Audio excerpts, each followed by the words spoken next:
নমস্কাৰ বন্ধুসকল, আপোনালোক সকলোকে স্বাগতম জনাইছো বিশ্বজিৎ ব্লগ চেচামলৈ। বন্ধুসকল, আমি প্ৰতিদিনেই খোজ কাঢ়ো, নহয় বাৰু? ঘৰৰ পৰা বাহিৰলৈ যাওঁ, কামলৈ যাওঁ, বজাৰলৈ যাওঁ অথবা স্বাস্থ্য ভাল ৰাখিবলৈ কিছু সময় খোজো কাঢ়ো। কিন্তু কেতিয়াবা আপুনি ভাবিছেনে বাৰু যে আমি খোজ কাঢ়ো, ঠিকেই, খোজ কাঢ়ি থাকো সদায়, কিন্তু আমাৰ মনটো সেই খোজৰ সৈতে থাকেনে বাৰু?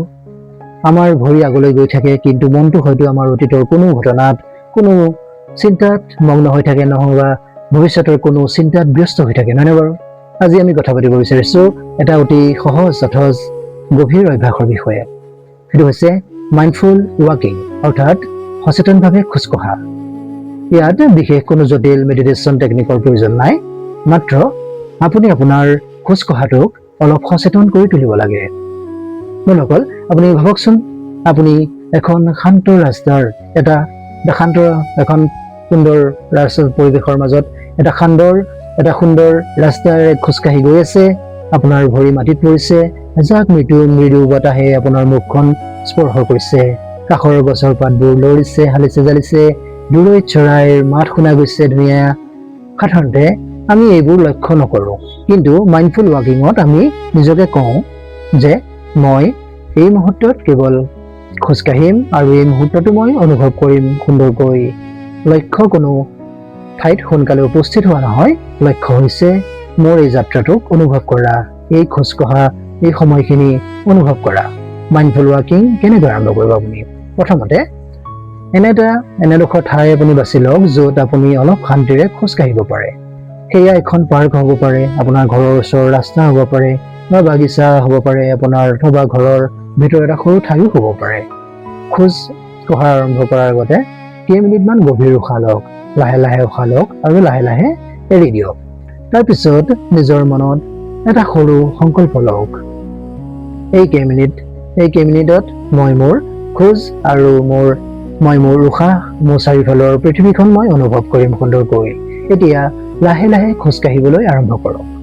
আপোনাৰ ভৰিখন মাটিত কেনেকৈ পৰিছে সেইটো অনুভৱ কৰক। এখন ভৰি আগলৈ গৈছে, তাৰপিছত আনখন ভৰিৰ তলত মাটিৰ অনুভূতি, সেই অনুভৱ আপুনি লক্ষ্য কৰক। আপোনাৰ শৰীৰে কেনেকৈ ভাৰসাম্য ৰাখিছে সেইটোও লক্ষ্য কৰক। আপোনাৰ খোজৰ গতি অলপ ধীৰ স্থিৰ কৰক। আপুনি কলৈ গৈ আছে, কোনফালে গৈছে সেইটোলৈ চিন্তা নকৰিব, মাত্ৰ আপুনি অনুভৱ কৰক মই এতিয়া মই খোজ কাঢ়িছো। এতিয়া মনোযোগ দিয়ক আপোনাৰ উশাহত, খোজৰ সৈতে আপোনাৰ উশাহটো লক্ষ্য কৰক। উশাহ ভিতৰলৈ আহিছে আৰু বাহিৰলৈ গৈছে। উশাহ আপুনি লক্ষ্য কৰক, উশাহ ভিতৰলৈ আহিছে আৰু বাহিৰলৈ গৈছে।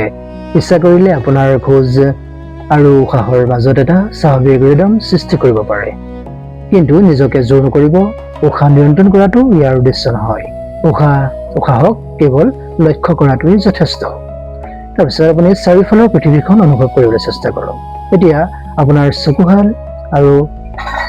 চকু আৰু কাণক অলপ মুকলি কৰি দিয়ক। আপুনি কি দেখিছে? গছৰ পাতবোৰৰ ৰং, আকাশখনৰ ৰং, ৰাস্তাৰ কাষৰ ফুল, গছ-গছনি, মানুহৰ চলাচল, অহা যোৱা। আপুনি কি শুনিছে?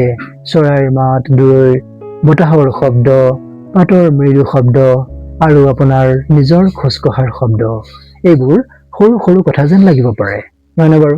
কিন্তু আপোনাৰ জীৱনৰ সৌন্দৰ্য বহু সময়ত এই সৰু সৰু মুহূৰ্তবোৰতেই লুকাই থাকে। মনটো যদি ভ্ৰমণ কৰে, ইয়াত এটা অতি গুৰুত্বপূৰ্ণ কথা, মাইণ্ডফুল ৱাকিং কৰাৰ সময়ত আপোনাৰ মন একেবাৰে খালী হৈ নাথাকিব। হয়তো কোনো চিন্তা আহিব পাৰে, কোনো পুৰণি ঘটনা আপোনাৰ মনত পৰিব পাৰে, কাইলৈ কি কৰিব লাগিব সেই কথাও মনলৈ আহিব পাৰে, কোনোবাই কোৱা কোনো কথাই আপোনাক আকৌ চিন্তিত কৰি তুলিব পাৰে। এইবোৰ সাধাৰণ কথা, এইবোৰ সম্পূৰ্ণ স্বাভাৱিক কথা। ইয়াৰ কাৰণে আপুনি চিন্তা নকৰিব, নিজকে দোষ নিদিব ইয়াৰ বাবে। মাত্ৰ আপুনি চিন্তাটো লক্ষ্য কৰক আৰু লাহে লাহে আপোনাৰ মনোযোগ আকৌ আপোনাৰ সেই খোজকঢ়ালৈ, আপোনাৰ উশাহলৈ আৰু আপোনাৰ সেই বৰ্তমান মুহূৰ্তলৈ লৈ আহক। এইটোৱে হৈছে মাইণ্ডফুল ৱাকিং। মনটো ভ্ৰমণ নকৰাটো মাইণ্ডফুলনেছ নহয়। মনটো ভ্ৰমণ কৰাৰ পিছত তাক মৰমেৰে, শান্তিৰে বৰ্তমানলৈ ঘূৰাই অনাটোৱেই হৈছে মাইণ্ডফুলনেছ। মাইণ্ডফুল ৱাকিঙৰ উপকাৰিতা। এই সহজ অভ্যাসটোৱে আমাৰ দৈনন্দিন জীৱনত বহু ইতিবাচক পৰিৱৰ্তন আনিব পাৰে। ই আমাক অলপ ধীৰ স্থিৰ হ'বলৈ শিকাই যায়।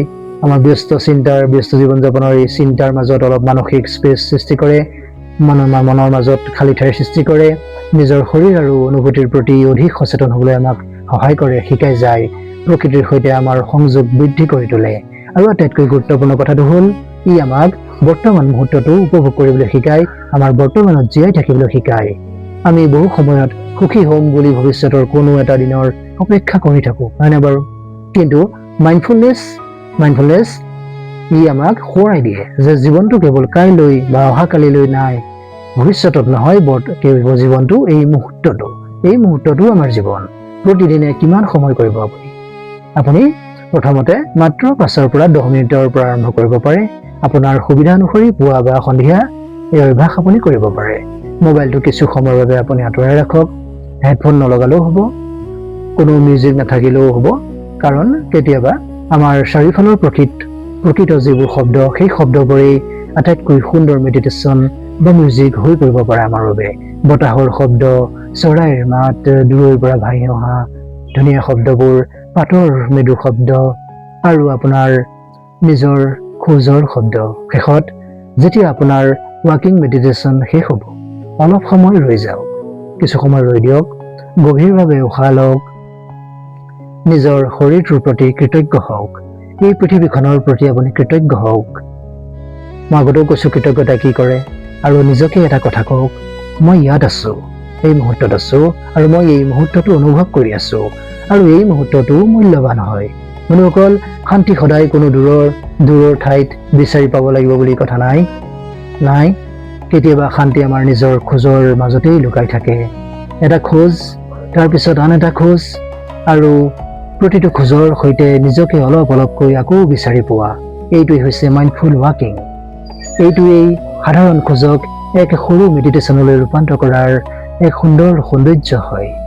যদি আজিৰ ভিডিঅ'টো আপোনাৰ ভাল লাগিছে, তেন্তে ভিডিঅ'টো লাইক কৰিব, লগতে আপোনাৰ বন্ধু বান্ধৱী তথা আপোনাৰ পৰিয়াল, আপোনাৰ ফেমিলিৰ সৈতে ভিডিঅ'টো শ্বেয়াৰ কৰিবলৈ নাপাহৰিব, আৰু বিশ্বজিৎ ব্লগছ আছাম চেনেলটো ছাবস্ক্ৰাইব কৰি ইয়াৰ বেল আইকনটো টিপি দিবলৈ নাপাহৰিব, যাতে আপুনি এনেধৰণৰ ভিডিঅ'ৰ নটিফিকেশ্যন পাই থাকিব পাৰে। আকৌ লগ পাম আন এটা নতুন ভিডিঅ'ৰ সৈতে। আপোনালোক সকলো সুস্থ থাকক, সুখী হৈ থাকক, নিজৰ যত্ন লওক, শান্তিৰে থাকক, আপোনাৰ জীৱনৰ প্ৰতিটো খোজ সচেতনভাৱে উপভোগ কৰি যাওক। ধন্যবাদ। জয় আই অসম।